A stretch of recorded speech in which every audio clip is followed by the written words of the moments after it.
इतनी सुंदर होते हुए भी कोई भी लड़का उससे शादी क्यों नहीं करता था? क्या हुआ था उसके साथ? क्या की थी उसने शादी से पहले? अरुण एक डॉक्टर है। कई दिन पहले की बात है, जब अरुण ड्यूटी पर था तो एक खुदकुशी का इमरजेंसी केस आया। खुदकुशी करने वाली एक लड़की थी जिसका नाम रागिनी था, और अरुण ने अपने 8 साल के कैरियर की जिंदगी में पहली बार इतनी खूबसूरत लड़की देखा था। रागिनी बेहोशी की हालत में थी। उसको अस्पताल पहुंचाने वाले उसके माँ बाप थे। माँ बाप भी बेहतरीन पर्सनैलिटी के थे, लेकिन उस वक्त उनकी बेटी की हरकतों ने उन्हें दुखी कर दिया था। पता नहीं क्यों अरुण को उस लड़की पर प्यार और उसके माँ बाप की बेबसी देखकर बहुत तरस आ रहा था। लड़की को ऑपरेशन थिएटर लाया गया। ऑपरेशन के बाद उसे वार्ड में शिफ्ट कर दिया गया और उसके माँ बाप को बता दिया गया था कि अब उनकी बेटी खतरे से बाहर है। लड़की की हालत का पता चलते ही लड़की के पिता बाहर बैठे गरीबों में कुछ बांटने चला गया और लड़की की माँ को अरुण ने अपने ऑफिस में बुलवाया।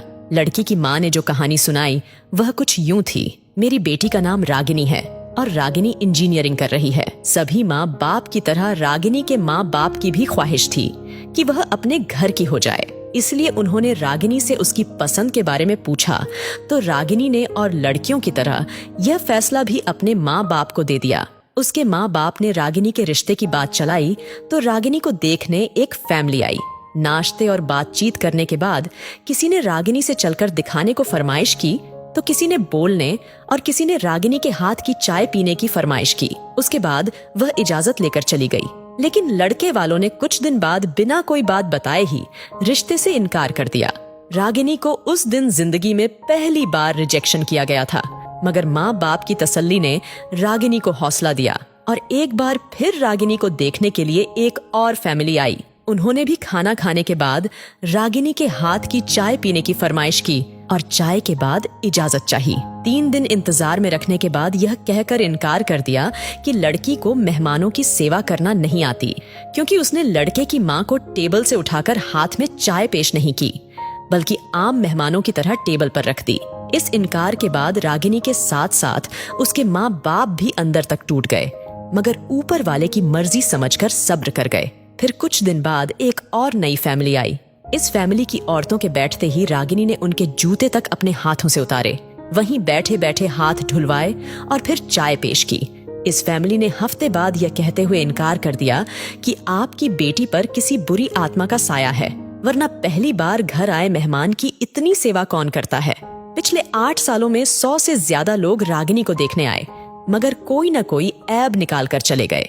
कल एक और फैमिली आई थी। उन्होंने लड़की को बाकी हर तरह से ठीक कहा, मगर यह कहते हुए इनकार कर दिया कि लड़की की उम्र ज्यादा हो गई है, और एहसान जताते हुए कहा कि अगर आप ज्यादा मजबूर है तो हमारा एक 40 साल का बेटा है जिसकी अपनी दुकान है, उसके लिए रागिनी को हम स्वीकार कर लेंगे। इतना कहते ही रागिनी की माँ सिसकियां लेकर रोने लगी और कहा, आप भी तो एक माँ ही है, सोचे माँ जितने भी मजबूर हो गैरों के सामने कैसे कह सकती है।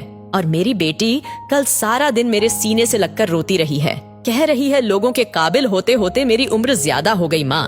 और न जाने कब उसने दुनिया को छोड़ने का फैसला कर लिया, क्योंकि वह कहती थी मेरा मनहूस साया मेरी छोटी बहन को भी माँ बाप की दहलीज पर बूढ़ा कर देगा। अरुण ने रागिनी की माँ को पानी पिलाया। इतने में उसका बाप और पीछे पीछे वार्ड में दाखिल हुआ और आकर बताया कि रागिनी होश में आ गई है। रागिनी की माँ बिजली की तेजी से वार्ड में पहुंची। रागिनी का सर उठाकर सीने से लगाया। रागिनी का पिता और अरुण एक साथ कमरे में दाखिल हुए। रागिनी माँ को छोड़कर अपने पिता के गले लग गई और सिसकते हुए कहा, पापा, बेटियां बोझ होती हैं ना पापा, आपने क्यों बचाया मुझे मरने देते। मेरा मनहुष साया इस घर से निकलेगा तो गुड़िया की शादी होगी, नहीं तो वह भी आपकी दहलीज पर पड़ी पड़ी बूढ़ी हो जाएगी। रागिनी का बाप चुपचाप आंसू बहा रहा था। जब अरुण ने हालात को आउट ऑफ कंट्रोल होते देखा तो रागिनी को तसल्ली दी और एक इंजेक्शन दे दिया। फिर रागिनी के माँ बाप को लेकर ऑफिस में आ गया और उनकी बेटियों को अपने दोनों भाइयों के लिए मांग लिया। रागिनी के माँ बाप की आंखें अचानक आंसू बरसाने लगी। इस बार आंसू खुशी के थे। अरुण के दोनों भाई डॉक्टर हैं।